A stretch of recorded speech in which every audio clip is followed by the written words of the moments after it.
After a full year of tracking every dollar, we finally know what full-time travel actually costs. We went into our first year without a budget. We knew we were already careful with money, so instead of setting targets, we wanted to see what that instinct actually produced and adjust from there if we needed to. This is the money that has to carry us from selling the house to the day our retirement funds kick in. So We'll see. it's a little stressful and pretty important. Looking back over the year, a few spending decisions made a much bigger difference than we realized, and the total number by itself is misleading because not every dollar represents the cost of full-time travel. Some expenses came from this particular year, some come from choices that we made before we even started traveling, and the largest share was simply the ongoing cost of living this way. Right. So separating those out gives us a much clearer picture of where the money went.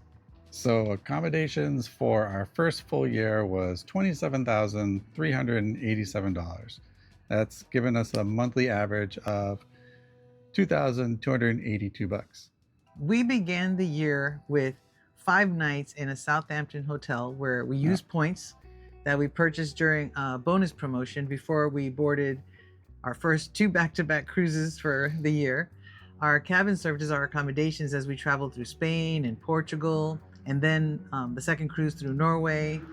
From there, we settled into a long-term Airbnb apartment in Lyon. One of our coolest experiences ever because it was like we were just starting out. And so Lyon remained our home base while we booked separate accommodations for trips we went to Geneva, Rome, Milan, Montepulciano in Tuscany, and Rio Maggiore in Cinque Terre. We also visited Annecy and Dijon as day trips, so those didn't have any overnight accommodation costs though. The Geneva hotel we booked with points and a travel credit, while the other overnight stays we paid hotels or Airbnbs. Barcelona was a hotel stay that we booked primarily with points. Right, before we got on our cruise. And then our cabin for that became our accommodations as we traveled through beautiful stops, including Palma de Mallorca and Malaga. And we landed in Fort Lauderdale. And in Fort Lauderdale, we paid for a short hotel stay while our Seattle hotel we had booked with points. So our time in Boston didn't even add to the accommodations because we stayed with family. And after returning to Europe, our Christmas market run, which was crazy. There was so many at once, so much at once. And that took us through a whole bunch of places. We went to Vienna, Salzburg, Nuremberg, Stuttgart, Strasbourg, and Paris. And that was a series of short hotel and apartment stays as we just moved around from city to city. We also got to visit Colmar before we arrived in Strasbourg, but we didn't stay there for the night. So most of the accommodations were paid straight up direct, while Nuremberg was partly covered by an annual travel credit with one of our credit cards. Right, because it was you kind of get one automatically for free when you sign up. I think this one was the $300 credit from Venture X. I'm not sure, but I think it was. During the trip, we made a separate detour to Lyon for the OFII appointment for the visa, but that hotel was fully covered by the cashback credit redemption, no out-of-pocket cost that we got from having the Quicksilver card. Very cool. We then stayed briefly, just a week, in an Airbnb in Nice before we rented a larger apartment in Montpellier so our daughter and her boyfriend could stay with us. We wanted all that space. And that was followed by our long-term Airbnb apartment in Sète. And during our long stay in Sète, we also booked a handful of shorter trips. We spent 2 nights in a Toulouse hotel, booked those with points, and 2 nights in an Airbnb in Nîmes.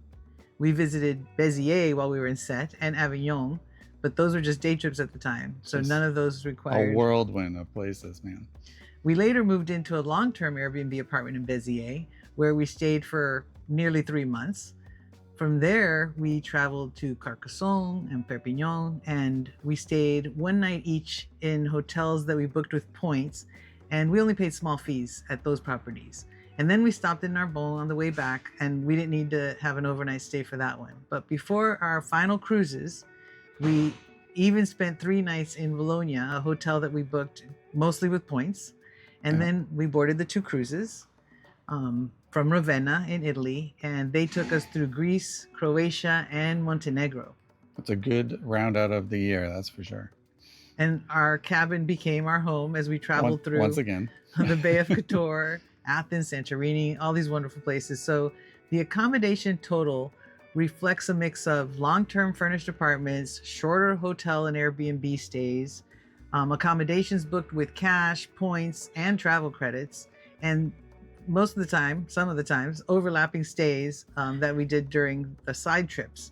One large rental that we chose, so we paid a little more to accommodate family, and then we had the nights with the family that didn't cost us anything, and cruise cabins that served as our home while we traveled between ports.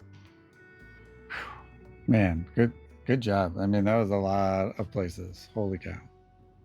Our food spend was $16,873, which averaged $1,406 a month. And that was almost an even split. We spent about $7,400 on groceries and $6,800 at restaurants. And then there was the snacks and the coffee every day or every other day that all the time. Yeah, that came out to about what, $2,700. Right. One thing we learned is that food spending follows the pace of travel.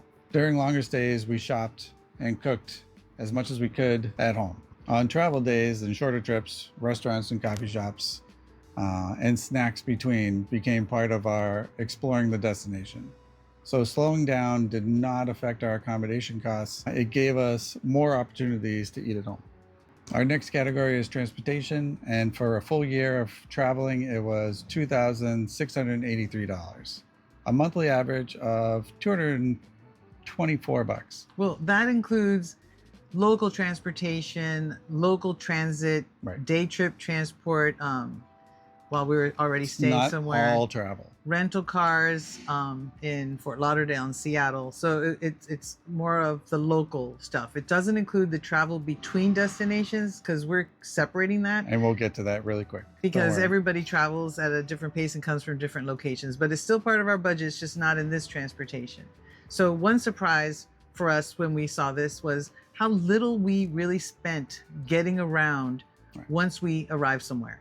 So during most of our stays, walking and public transportation covered everyday life and many of our day trips too. So Fort Lauderdale and Seattle, those were the exceptions. Of course, back in the US, you need a car. So renting a car became part of the cost. The more significant transportation expense was moving from one destination to the next. And like we said, we track that separately. So we'll share that with you separately. Activities for this year came to $2,635, which basically gave us about a monthly average of $220. Which is really high, but if you consider that half of that was for our cruise excursions and it was Norway shore excursions, which we couldn't resist. We'd never been to Norway before. So I was going to say, we're never going to be there again, probably, or it's going to be too expensive to get there again.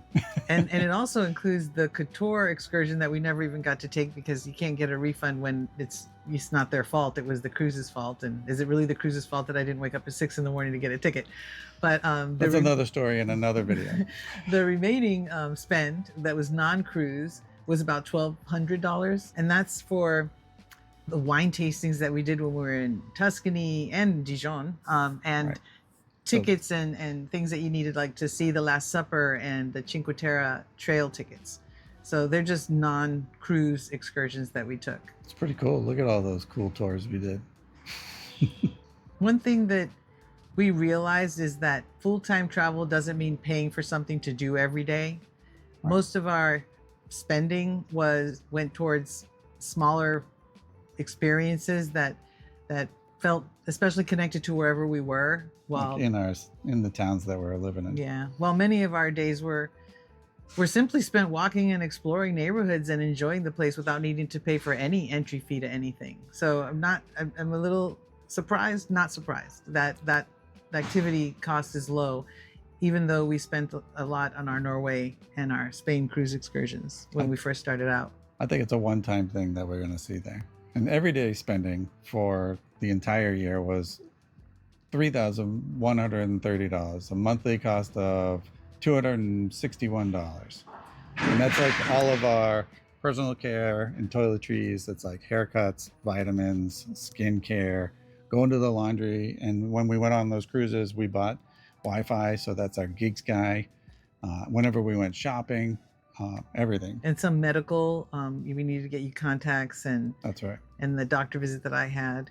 So yeah, one thing that this category made clear is that your everyday needs don't just disappear. You know, when you start traveling full time, we're still going to need haircuts and doing laundry and replacing contacts and getting toiletry and the occasional doctor visit. So these aren't really travel experiences, but they are part of what it costs to keep living normally as we move from each location to each location.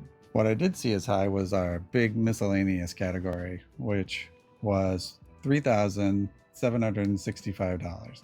And that's a monthly of $314. But I think it's the big deal with our cruises. It's the way we track our cruise spending. Yeah. So we break it up in percentages, and we take the accommodation separate from the taxes and the gratuities that we're charged, but we get our accommodations for free. But we don't pay for the cruise fare, which is where we would pull the accommodation from. Right. So it's not really accommodation. But it's taxes, fees, and gratuities, and that was $2,900 of this total. So we're not really sure where to track this, but we knew it wasn't accommodation, so we're keeping it here in the meantime so we can keep an eye on it. But outside the cruises, our miscellaneous charges were really only $863. And that was mostly the cost of handling like the small little things and inconveniences that just show up with full-time travel, like storing our luggage with Bounce, which we did. That was a convenience. Multiple times. Yeah, we really did. And it was very helpful. And we needed to replace a couple of things that broke in our first Airbnb. Wasn't me, man. Wasn't me. Just covering minor things along the way. I know we all kind of break things, but I think it was more of our locker storage for all of our baggage that cost the most. And to be fair, what broke wasn't our fault. It was frozen, and Scott's a little stronger than he thinks he is. It was just frozen. The handle just popped right off. And we went through the trouble of replacing it only for the host to say, we really didn't need to go through all that trouble. But that's just, I guess, who we are. Yeah, I told you it wasn't my fault.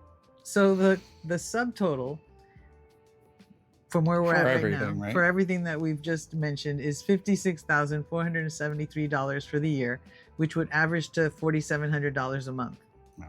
That's about $153 a night, and that sounds great, doesn't it? It really does. But that's a good number. I would be happy with that. It's time to bring in the travel between destinations. How much did we spend to get from point A to point B? And it really has nothing to do with day trips. This is only if you go somewhere to sleep somewhere. And we spent $6,106 traveling between destinations. We spent about $2,700 on trains and a rail pass that we used for the Christmas markets. And then our airline tickets were only $1,253. Yeah, we didn't spend much there either. And we rented the car to get from France to Italy, and all of those charges came out to $1,190, which was helpful because we really got to see so much more than if we had just flown. And that's with Hertz. And then we paid a lot in gas, and then we paid probably the same amount in tolls. It was like $300 each for gas and for tolls. So $600 and something. And then for buses, airport transfers, we spent about $630. And so just roughly all that put together, it wasn't bad. No. It wasn't as bad as we thought it might be. I think it's really helpful to always look for it's a big number. You have to put it in there, right? I think it's fair to always try to find the best deal that you can to get from point A to point B, and I think it all worked itself out, and that's what happened with us. So you always find the best ones. Adding in the travel between destinations, our total is now $62,580, which equals $5,215 a month. Yeah. We're getting a little higher. We're getting up there. Yeah, so it's about 170, and I wish that was where it ended, but it doesn't, because then you have your recurring costs, and that's different for everybody, and that's why we separated it. Our recurring costs are currently at almost $9,800. Yeah. And that's like your cell phone, our VPN, our everyday streaming. We pay for storage back home. We still have our Costco subscription, which helps with the contacts, so we're keeping that. And then we do our car insurance, and we also spend $1,500 for our credit card fees. True. And on top of that, we spend a good amount to run this channel. Yeah. Just our video software and everything to keep it up. And we have our health insurance in this section right now because we paid $1,000 for Mondosur to have the France visa. And we don't know what that's gonna be next year just yet, but we're working on that. So if we were to add that in now, which needs to be added in, our total is now 72,300 and we'll call it 50. And now we're at $6,028 a month. yeah, so it just keeps on growing. But now we have more charges that we realized existed. We have costs that we believe are, at this time, specific to this year. But what it told us was that we need to now have an extra buffer budget. We had a transportation to and from budget, but now we need one that's specific to this year. So it turns out that we spent $4,400 on Christmas gifts, some gear that we wanted for when we left the US again, and we needed to get Scott a laptop. Right. And that was a big chunk of that too. That's really a big chunk. And then the France visa immigration stuff, over $1,200 was spent on that alone. So our new grand total is now $77,956.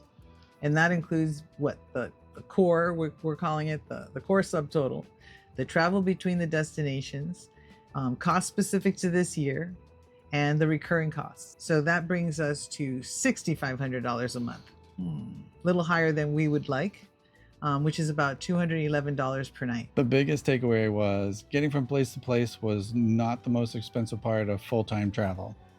We spent $6,100 moving between destinations, but about $10,000 maintaining those reoccurring costs, such as our car insurance, our credit card fees, our subscriptions, and the storage and health insurance.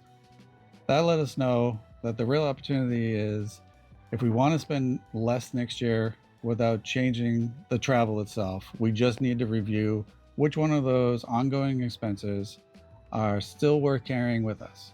We hope this breakdown is really helpful to anyone considering what their full-time travel budget needs are going to be as they plan their next adventure. We'll see you next time. We'll see you next time.